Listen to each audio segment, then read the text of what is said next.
मेरा भांजा 14 साल का था जब मेरी बहन उसे मेरे घर छोड़ गई। वो एक लड़का होकर लड़कियों से ज्यादा खूबसूरत और गोरा चिट्टा था।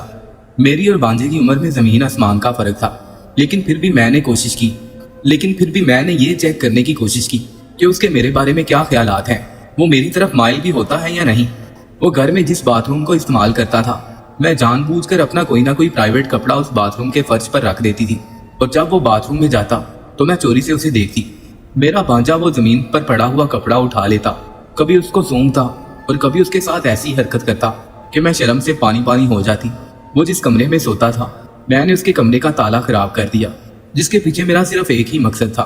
खैर, रात के 12 बज रहे थे जब मैं उसके कमरे में दाखिल हुई। मुझे कमरे में आता देखकर वो फौरन उठ खड़ा हुआ। उसकी आंखों में एक चमक थी।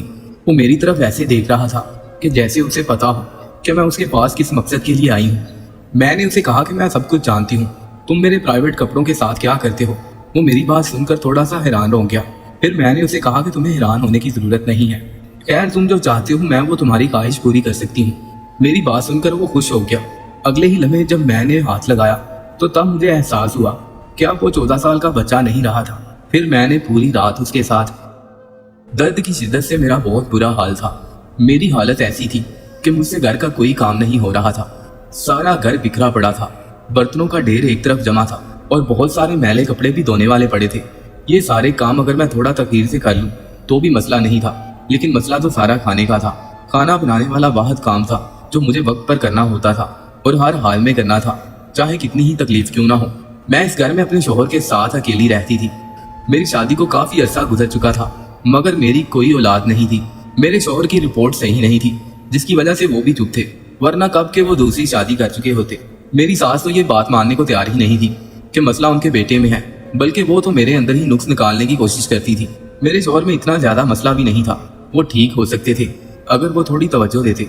लेकिन मेरे शोहर की एक ही जिद थी कि मैं बिल्कुल ठीक हूँ। डॉक्टर जानबूझकर गलत रिपोर्ट देते हैं। जिंदगी यूं ही गुजरती रही। मेरे शोहर सुबह काम पर जाते तो शाम को देर से वापस आते।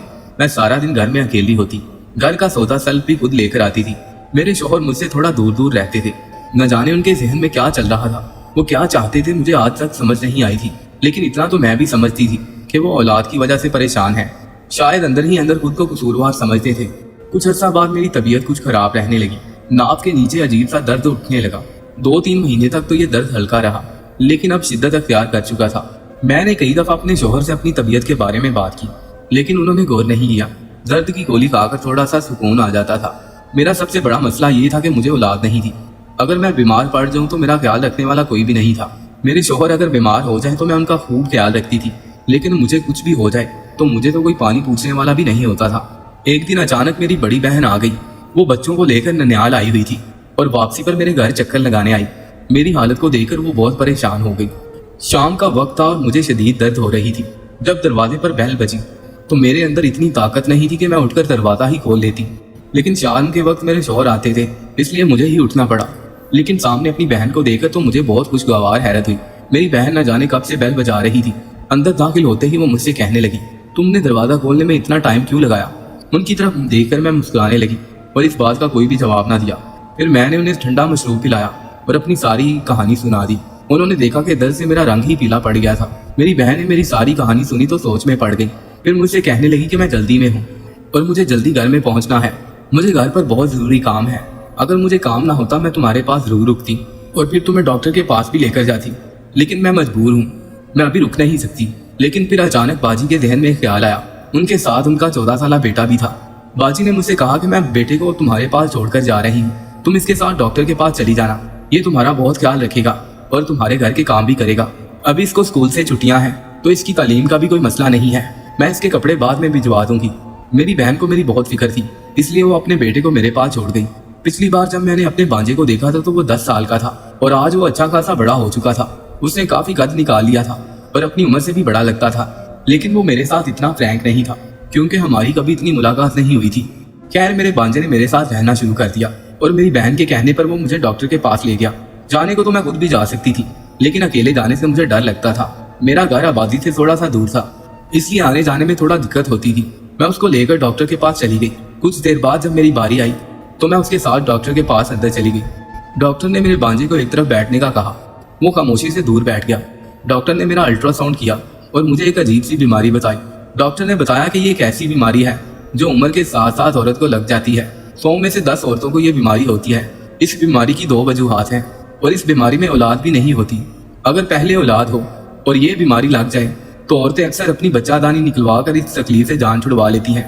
लेकिन अगर औलाद ना हो और औरत को औलाद की ख्वाहिश हो तो इसकी दर्द से छुटकारे के लिए औरत बहुत सारी गोलियां खाती है, जिससे वो अपनी दर्द को कवर करने की कोशिश करती है। लेकिन फिर भी वक्त के साथ साथ औरत बांझ हो जाती है।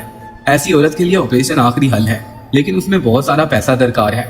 ऑपरेशन के जरिए हम सफाई करते हैं और औरत इस तकलीफ से आजाद हो जाती है। चूंकि आपकी औलाद नहीं है इसलिए मैं आपको गोलियों का मशवरा नहीं दूंगी, इसलिए आप ऑपरेशन करवा लें। आप 2 लाख रुपए जमा कर लें। ऑपरेशन के बाद आपकी जान छूट जाएगी और अगर खुदा ने चाहा तो औलाद भी हो जाएगी। 2 लाख का सुनकर मुझे तो सांप ही सूंघ गया। इस महंगाई के दौर में अपना पेट भरना मुश्किल था, ना कि मैं एक 2 लाख का बंदोबस्त करती। मैं बिना कुछ कहे खामोशी से उठकर चली आई। सारा रास्ता जहनी दबाव का शिकार रही। शाम को घर पहुंची तो दर्द से चीख रही थी। मेरे भांजे ने मेरी हालत देखी तो मुझसे कहा, क्या आप आराम करें, मैं आपको दवाई देता हूँ। भांजे ने मुझे दर्द की गोली और पानी दिया। मैं लेट गई। लेकिन फिर मेरे जहन में ख्याल आया कि मुझे तो अभी घर का खाना भी बनाना है और बहुत सारे काम करने हैं। इतनी तकलीफ होने के बावजूद भी मैं आराम नहीं कर पा रही थी। मैं अभी इन्हीं सोचों में गुम थी कि मेरा भांजा चाय का मग लेकर मेरे कमरे में दाखिल हुआ। उसने मेरे सामने चाय रखी और खामोशी से वापस चला गया। मैंने चाय पी तो मेरे दर्द को कुछ आराम मिला। मैंने पहले भी सुना था कि पेट में दर्द हो तो कोई गर्म चीज पीनी चाहिए। फिर मुझे याद आया कि किचन में बर्तन धोने वाले हैं। मैं आराम से उठकर किचन की तरफ गई तो देखा कि मेरा भांजा बर्तन धो रहा था। मैं उसकी तरफ देखकर हैरान रह गई। मुझे देखकर वो कहने लगा, मैं अम्मी के साथ भी इस तरह के काम करवा देता हूँ। आपको खाना बनाने की कोई जरूरत नहीं है, आप मुझे पैसे दे, मैं बाजार से खाना ले आता हूँ। भांजे की बातें मुझे हैरत में मुब्तला कर रही थी। वो छोटा सा बच्चा किस कदर समझदार था, जैसे कोई 20-25 साल का नौजवान लड़का हो। कुछ बच्चे वक्त से पहले ही समझदार हो जाते हैं। मेरा भांजा भी उनमें से एक था। मैंने कहा कि नहीं, तुम्हारे खालू को बाहर का खाना पसंद नहीं है। मुझे हर हाल में ही घर में खाना बनाना पड़ता है। तुम मुझे बस बाजार से सौदा सल्फ ला दो। मैंने उसे पैसे दिए और वो सौदा लेने चला गया। थोड़ी देर बाद वो वापस आया तो उसने सामान चेक किया। सब पूरा था, लेकिन एक अजीब सी चीज थी जो सामान के साथ थी। मैंने हैरत से देखा, वो फटकड़ी लेकर आया था। मैं सोच में पड़ गई कि वो ये क्यों लाया है, लेकिन मैंने उससे सवाल नहीं किया। मुझे लगा वो गलती से लेकर आया है, लेकिन ये एक बार नहीं हुआ, रोजाना ही ऐसा होता था। मैं उससे कुछ भी मंगवाती तो वो साथ में फटकरी जरूर लेकर आता था। मैं वो फटकरी किचन के कैबिन में रख देती, यहाँ तक कि मेरे पास फटकरी का ढेर लग गया। मेरा भांजा खामोश तबीयत का लड़का था और मुझ में इतनी हिम्मत नहीं हो रही थी कि मैं उससे सवाल कर सकूं कि आखिर वो फटकरी क्यों लेकर आता है। अगर एक बार होता तो मैं सोचती कि गलती से हुआ है, लेकिन वो ये काम रोजाना कर रहा था। मेरे भांजे के आने से मुझे ही नहीं बल्कि मेरे शोहर को भी आसानी हो चुकी थी। उन्हें भी जब भी कुछ भी मंगवाना होता तो वो भांजे को ही भेज देते थे, वरना पहले जब वो ऑफिस से थके आते थे तो घर में उन्हें कोई काम करना पड़ता तो उन्हें बहुत तकलीफ होती थी। बेऔलाद जोड़ों का दर्द शायद ही दुनिया में कोई समझ सकता हो कि वो किस किस्म की जिंदगी गुजार रहे होते हैं। मेरे शोहर के अंदर तो इस बात की कमी थी ही, लेकिन अब मेरे अंदर भी मसाइल पैदा हो गए थे और मेरे पास ऑपरेशन के लिए पैसे नहीं थे और गोलियां मैं खाना नहीं चाहती थी। जहां मेरे भांजे ने हमारे लिए इतनी आसानियां पैदा कर दी थी, वहां दूसरी तरफ एक और मसला पड़ गया था और वो था फटकरी का। मैंने सुना था कि फटकरी को काफी जनाना बीमारियों के लिए इस्तेमाल किया जाता है और इसी वजह से मैं शर्म के मारे अपने भांजे से सवाल नहीं कर पा रही थी कि वो ये क्यों लेकर आता है। क्या उसने मेरी और डॉक्टर की कोई बातें सुन ली थी? मैं यही सोच सोच कर हलकान हो रही थी। दिल कर रहा था कि मैं उसे मना करूं कि वो ये ना लेकर आया करे, लेकिन मैं उसे कुछ कह नहीं पा रही थी। एक दिन मैंने हिम्मत करके अपने भांजे से फटकरी के मुतालिक पूछा तो उसने मुझे ऐसी बात बताई कि मैं हैरान रह गई। मैं वापस अपने कमरे में आ गई और अपने भांजे की बातों को सोचने लगी।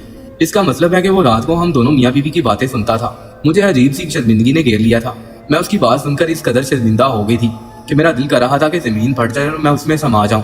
मेरे वहमो गुमान में भी नहीं था कि वो मेरे ऐसे राज से वाकिफ हो जाएगा जिसे मैं छुपाती फिर रही हूँ। उसने मेरे और मेरे शोहर के दरमियान होने वाली बातें सुन ली थी, इसीलिए वो रोजाना मुझे फटकरी ला कर देता था, लेकिन वो कहने की हिम्मत नहीं कर पा रहा था कि मैं उसे इस्तेमाल करूं। मैंने कमरे का दरवाजा बंद किया और फूट फूट कर रोने लगी। शर्मिंदगी से मेरी ऐसी हालत थी कि काटू तो बदन में लहू नहीं था। एक तरफ औलाद की परेशानी थी तो दूसरी तरफ अब ये मसला आन खड़ा था। ये ऐसी शर्म की बात थी कि मेरे भांजे को मुझसे करते हुए भी शर्म आ रही थी और मुझे उसे पूछते हुए भी। थोड़ी देर बाद मेरे भांजे ने मेरा दरवाजा खटखटाया। उसने मुझसे कहा कि वो सुबह वापस जा रहा है, अब मजीद यहाँ नहीं रुक सकता। मैंने कुछ भी जवाब नहीं दिया क्योंकि मैं इस कदर शर्मिंदा थी कि मैं उसे ये ना कह सकी कि रुक जाओ। सुबह होते ही मेरा भांजा चला गया। उसके यहाँ होने से मुझे बहुत आसानियां थी। मैं किचन में चली गई और उस फटकड़ी के ढेर को कैबिनेट से निकाला। मुझे भांजे की सारी बातें याद आने लगी और एक अजीब सा एहसास मेरे दिल में पैदा हुआ। अब मैं सोचने लगी कि मैं इस फटकरी का क्या करूं, क्या मैं इसे कचरे के ढेर में फेंक दूं। लेकिन फिर मैंने सोचा कि वो ये सब मेरी भलाई के लिए कर रहा था। कौन सा उसने कुछ गलत किया था। मैंने एक फटकरी उठाई और नहाने के पानी में डाल दी। थोड़ी देर बाद वो घुल गई तो मैंने उससे नहा लिया। मैं काफी दिनों तक फटकरी वाले पानी से नहाती रही और मेरा मसला खत्म हो गया था। मेरा यही मसला था कि मुझ में बहुत ज्यादा बदबू थी। मैं अकेली रहती थी, इसलिए कोई इस बदबू को ज्यादा महसूस नहीं कर पाता था। लेकिन मेरा शौहर तो मेरे साथ रहता था। मैं खुद को साफ सुथरा रखने की बहुत कोशिश करती थी, लेकिन ये एक बीमारी थी। रोजाना फटकरी वाले पानी से नहाने के बाद मेरी ये बीमारी ऐसा ऐसा दम तोड़ती चली गई और मेरी जिंदगी आसान हो गई थी। क्योंकि रोजाना रात को मैं अपने शौहर के ताने सुनती थी, जो मुझे यही कहता था कि मुझसे बहुत बदबू आती है। एक रात मेरा शौहर इसी तरह की बातें मुझसे कर रहा था कि बांजे ने ये बातें सुन ली और उसने बताया कि इसके बाद रोजाना वो फटकरी लेकर आता था ताकि मैं उसे नहाकर इस बीमारी से जान छुड़वाऊं। मेरे बांजे ने बताया कि उसके दोस्त को यही मसला था। रोजाना नहाने के बावजूद भी उसकी बदबू नहीं जाती थी और उसकी जिंदगी अजीरन होकर रह गई थी। वो दोस्तों में बैठने के काबिल नहीं रहा था। हम सब भी उसे दूर रहते थे, उसकी वजह की बदबू थी। फिर हकीम ने मेरे दोस्त को फटकरी वाले पानी से नहाने का मशवरा दिया था। जैसे ही मेरे दोस्त ने फटकरी वाले पानी से नहाना शुरू किया तो उसका ये मसला खत्म हो गया। बांजे की बातें सुनकर मैं बहुत शर्मिंदा थी। मुझे हकीकी मानों में रोना आ रहा था और मैं काफी देर तक रोती रही। लेकिन जब मैंने उसके मशवरे पर अमल किया तो मेरी जिंदगी आसान हो गई थी। मैंने महसूस किया था कि मेरे शौहर की बदबू वाली शिकायत खत्म हो गई थी। मैं हैरान थी कि कैसे वो मेरा मसला समझ गया था और उसने मेरी मदद की, वरना मुझे तो महसूस हो रहा था कि मेरी जनाना बीमारी के मुतालिक उसे खबर हो गई है और इसीलिए वो फटकरी लेकर आता है। इसी शर्मिंदगी के बायस मैं उससे सवाल तक नहीं कर पा रही थी।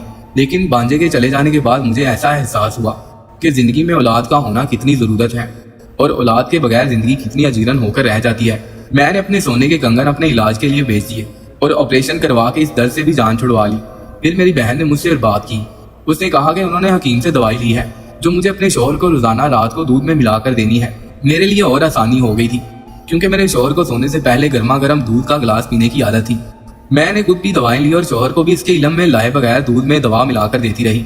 3 महीने के मुसलसल इस्तेमाल के बाद मुझे हमल ठहर गया। मुझे यकीन नहीं आ रहा था कि मैं उम्मीद से हो गई हूँ। मसला इतना बड़ा नहीं था, सिर्फ मेरे शौहर को थोड़ा सा इलाज करवाना था जिसके लिए वो राजी नहीं हो रहा था। लेकिन खुदा ने मेरी झोली भर दी और मुझे बेटा अता किया। मेरे शौहर ने मुझसे कहा कि बांजे के जाने के बाद उन्हें भी एहसास हो गया था कि औलाद के बगैर इंसान की कोई जिंदगी नहीं है और औलाद कितनी जरूरी है, और खुदा का शुक्र है कि उसने हमें औलाद दे दी। इसके बाद हमारे यहाँ 2 बच्चे और हुए। अब हम सब हंसी खुशी जिंदगी गुजार रहे हैं।